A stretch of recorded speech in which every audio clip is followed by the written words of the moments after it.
ইরানের প্রধান অর্থনৈতিক লাইফলাইন দ্বীপে কি সামরিক অভিযান চালাতে যাচ্ছে আমেরিকা?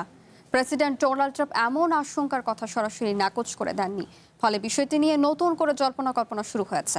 তবে আমেরিকার সামরিক বিশ্লেষকরা বলছেন মাত্র কয়েক ঘন্টাতেই দ্বীপটি দখল করা সম্ভব হলেও ইরানের ক্ষেপণাস্ত্র হামলার মুখে কার্গের দখল ধরে রাখাই সবচেয়ে বড় চ্যালেঞ্জ।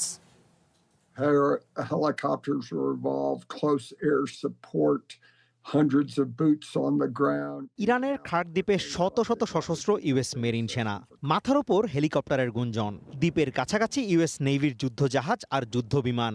সেন্টকমের কমান্ডারের সব শেষ সতর্কবার্তা, আত্মসমর্পণ করুন অথবা চূড়ান্ত পরিণতির জন্য প্রস্তুত হন।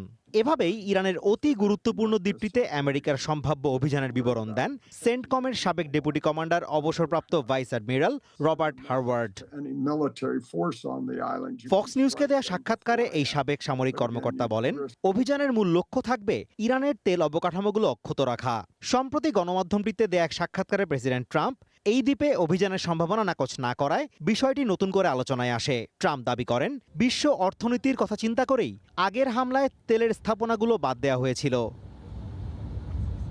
তবে রবার্ট হারওয়ার্ড মনে করেন, দ্বীপটি দখলের অভিযানে খুবই সাবধানতা অবলম্বন করতে হবে, যেন সেখানে থাকা জ্বালানি অবকাঠামোর কোনো ক্ষতি না হয় এবং পরবর্তীতে সেটি যেন আবার ইরানকে অক্ষত অবস্থায় ফিরিয়ে দেয়া যায়।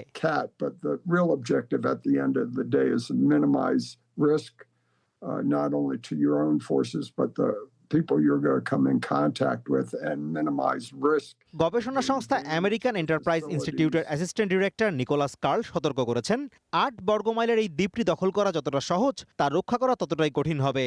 মূল ভূখণ্ড থেকে মাত্র ১৬ মাইল দূরের এই দ্বীপটি সহজেই ইরানের ক্ষেপণাস্ত্র এবং ড্রোন হামলার আওতায় চলে আসবে। ফক্স নিউজকে তিনি আরও জানান, আমেরিকান সেনাদের ঠেকাতে ইরান কয়েক দশক ধরে অ্যান্টিশিপ ক্রুজ মিসাইল, ড্রোন ও শত শত ফাস্ট অ্যাটাক ক্রাফটের পেছনে বিপুল বিনিয়োগ করেছে। ফলে এই উভচর অভিযান অত্যন্ত ব্যয়বহুল হতে পারে। এমন পরিস্থিতিতে আমেরিকার কৌশলীরা বিকল্প পরিকল্পনা নিয়ে ভাবছেন। ফিফথ ফ্লিটের সাবেক কমান্ডার অবসরপ্রাপ্ত ভাইস অ্যাডমিরাল মার্ক ফক্সের মতে, খার্ক দ্বীপের চেয়ে হরমুজ প্রণালীর কাছে অবস্থিত বিরোধপূর্ণ ছোট দ্বীপ, যেমন বৃহত্তর ও ক্ষুদ্রতর তুনব এবং আবু মুসা দখল করা ওয়াশিংটনের জন্য সামরিকভাবে বেশি লাভজনক হতে পারে। তবে বিশ্লেষকদের ভিন্ন মত রয়েছে।